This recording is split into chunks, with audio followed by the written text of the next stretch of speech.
2020 मध्ये रेल्वे अपघातात दोन्ही हात गमावलेल्या एका चित्रकाराचे दिल्लीतील गंगाराम रुग्णालयात द्विपक्षीय हात प्रत्यारोपण करण्यात आले. 12 तास चाललेली ही शस्त्रक्रिया रुग्णालयासाठी पहिली होती. दक्षिण दिल्लीतील एका नामांकित शाळेच्या प्रशासकीय प्रमुख मीना मेहता यांनी तिच्या मृत्यूनंतर तिचे अवयव दान करण्याचे वचन दिले. तिची किडनी, यकृत आणि कॉर्निया या 3 लोकांच्या आयुष्यात परिवर्तन घडले असून तिचे हात चित्रकाराला दान करण्यात आले. डीडी न्यूजने ब्रेन डेड घोषित केलेल्या महिलेची लवचिकता आणि धैर्य ठळक करून चित्रकाराची छायाचित्रे आधी आणि नंतर शेअर केली. पोस्ट 3.8 लाखांहून अधिक वेळा पाहिली गेली आहे आणि एक्सवर शेअर केली गेली आहे.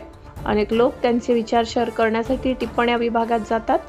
या कथेची प्रेरणादायी कथा डॉक्टरांचा विज्ञानावरील विश्वास, शस्त्रक्रियेतील चमत्कार आणि मानवाच्या अतुलनीय कामगिरीबद्दल कौतुक करण्यात आले.